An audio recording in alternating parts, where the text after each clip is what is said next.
Soat millari yarim tundan o'tganini ko'rsatardi. Butun hovli, butun mahalla uyquda. Faqat men uxlay olmayman. Yonimda erim uyquga ketgan.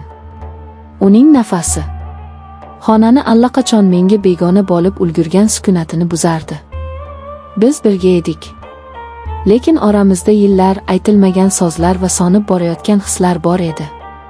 Uning uchun men shunchaki uy bekasi, farzandlarning onasi edim. U meni ko'rmasdi, eshitmasdi. Biz qachon bunday bo'lib qoldik? Qachon bir-birimizga shunchaki odatga aylandik? Bilmayman. Balki orzularimizning ushalmagani, balki hayotning qiyin sinovlari bizni bir-birimizdan uzoqlashtirgandir. Har kuni bir xil. Uy yumushlari, bolalar tashvishi, kechqurun esa charchagan va gapirishga holi yo'q erim. Uning uchun eng muhimi qorni toq. Usti but bo'lsa bas. Mening ichimdagi bo'ronlar, mening ayollik istaklarim esa hech kimni qiziqtirmasdi. Qo'shni hovliga bir necha oy oldin bir yigit qochib keldi. Ismi Botir. U yolg'iz yashardi. Hovlilarimizni pastakkina devor ajratib turardi. Ba'zida hovlida ish qilayotganimda uning nigohini his qilardim. Uning qarashlarida men anchadan beri unutgan narsani, ayolga bo'lgan qiziqishni ko'rardim. U shunchaki qo'shniga emas, ayolga qarardi. Uning nigohlari mening vujudimni titratib yuborardi. Biz u bilan tasodifan tanishdik. Hovlimizdagi orik daraxtining bir shoxi uning hovlisiga otib ketgandi. Men pishib tikilgan oriklarni terayotganimda bir nechta orik uning hovlisiga tushdi. U chiqib oriklarni terib oldi va menga uzatdi. Assalomu alaykum, qo'shni. Oriklaringiz juda shirin ekan, dedi u tabassum bilan. Va alaykum assalom. Oling, olavering, dedim men ham hijolat bo'lib. Shu biz uchrashib qolganimizda gaplashadigan bo'ldik. Uning suhbatlari maroqli edi. U men bilan shunchaki havo haqida, bolalar haqida emas, mening qiziqishlarim, orzularim haqida gaplashardi. Uning yonida men yana o'zimni kimdir ekanimni his qila boshladim. Uning nigohlari ostida men yana ayol ekanimni esladim. Bir kuni kechqurun erim do'stlari bilan choyxonaga ketdi. Bolalarim uxlagan, uyda yolg'iz edim. Hovliga chiqib osmondagi yulduzlarga termulib o'tirardim. Ichimdagi yolg'izlik meni ezardi. Shunda devor ortidan Botirning ovozi eshitildi. Yulduzlarni sanayapsizmi, qo'shni? Men cho'chib tushdim. Ha, shunchaki deya oldim xolos. Yulduzlar chiroyli, lekin ular ham yolg'iz, dedi u. Uning ovozidagi mayinlik yuragimni eritib yubordi. Biz uzoq gaplashdik. U o'z hayoti haqida, men esa o'zim haqimda gapirdim. O'sha kundan boshlab bizning munosabatlarimiz o'zgardi.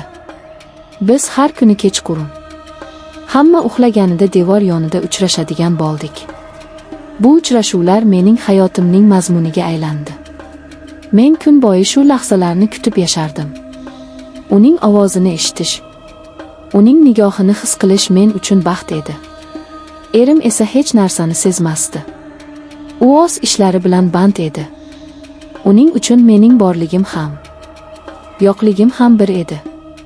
Men esa har kuni gunohga botayotganimni bilsam ham, bu uchrashuvlardan voz kecha olmasdim. Chunki faqat Botirning yonida men o'zimni tirik his qilardim. Bugun ham shunday tunlardan biri. Erim yonimda uxlab yotardi. Men esa asta o'rnimdan turib hovliga chiqdim. Botir meni kutib turardi. U devordan oshib mening hovlimga o'tdi. Biz so'zsiz bir-birimizga yaqinlashdik. Uning qo'llari mening qo'llarimni topdi. Seni sog'indim, dedi u. U meni asta o'ziga tortdi. Uning quchog'ida men o'zimni butunlay unutdim.